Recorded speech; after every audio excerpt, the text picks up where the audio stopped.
প্রাথমিক নিয়োগ দুর্নীতির তদন্তে ইডির মামলায় চার্জ গঠন হলো। ব্যাংশাল আদালতে সুজয় কৃষ্ণ ভদ্রের বিরুদ্ধে প্রথম চার্জ গঠন হলো। চার্জ গঠনে যথেষ্ট তথ্য প্রমাণ রয়েছে বললেন বিচারক। পিয়ালি মিত্র আমাদের প্রতিনিধি রয়েছেন আমাদের সঙ্গে। পিয়ালি, ঠিক কি খবর? একেবারে দেখো, যে চার্জ গঠনের যে নির্দেশ বা সেটা নিয়ে কিন্তু একটা অনিশ্চয়তা দেখা দিয়েছিল, যেহেতু সুজয় কৃষ্ণ ভদ্র তিনি হাসপাতালে চিকিৎসাধীন ছিলেন এবং সেই এখনো তিনি হাসপাতালে রয়েছে, ফলে কবে চার্জ গঠন হবে সেটা নিয়ে কিন্তু একটা সংশয় দেখা দিয়েছিল। যদিও সুপ্রিম কোর্ট সময় বেঁধে দিয়েছিল আজকে দুপুর 2টোর সময়, যখন এই মামলা শুনানি শুরু হয় তখন আমরা দেখি একদিকে পার্থ চট্টোপাধ্যায়, অয়নশীল, তাদের যেরকম জেল থেকে ভার্চুয়াল প্রোডাকশন করা হয়েছে, তখন তার পাশেই দেখি সুজয় কৃষ্ণ ভদ্র, তাকেও ভার্চুয়ালি হসপিটাল থেকে প্রোডাকশন করা হয়েছে। তিনি হুইল চেয়ারে হসপিটাল থেকে বসে আছেন।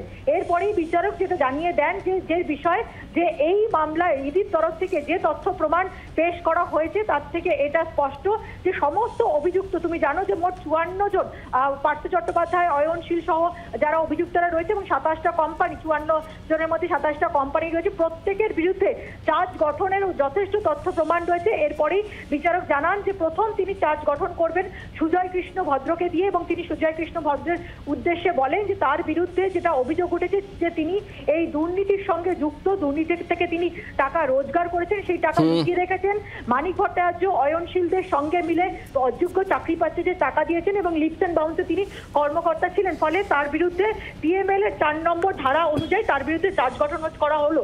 এবং সুজয় কৃষ্ণ ভদ্রের কাছে বিচারক জানতে চান তিনি নিজেকে গিল্টি মনে করছেন না করছেন না। তাতে সুজয় কৃষ্ণ ভদ্র যেটা জানান যে তিনি সম্পূর্ণভাবে নির্দোষ। আজকে সুজয় কৃষ্ণ ভদ্রকে ভার্চুয়ালি কোর্ট থেকে প্রোডাকশনের আগে বিচারক যেটা জানান যে তিনি হসপিটাল কর্তৃপক্ষের সঙ্গে যোগাযোগ করেছিলেন এবং তাদের কাছে জানতে চেয়েছিলেন সুজয় কৃষ্ণ ভদ্র কেমন আছেন, তিনি সচেতন আছেন কিনা। তখন যখন জানানো হয় তিনি সচেতন আছেন, তারপরেই তাকে ভার্চুয়ালি প্রোডাকশন করা হয় এবং অবশেষে এই মামলাতে যে চার্জ গঠন নিয়ে যে জটিলতা দেখা গেছিল সেটা শেষ হয়েছে। সুজয় কৃষ্ণ ভদ্রের এগেনস্টে চার্জ গঠন হয়েছে। বাকিদের বিরুদ্ধে দুপুর 3:30-এর পর চার্জ গঠনের যে রায় সেটা শোনাবেন বিচারক।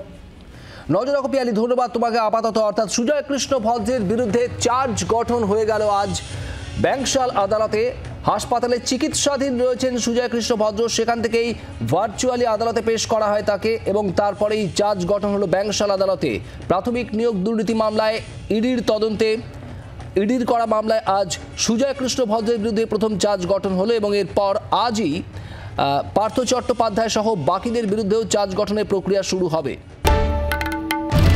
বাংলার আওয়াজ, বাঙালির আবেগ, জি 24 ঘন্টা।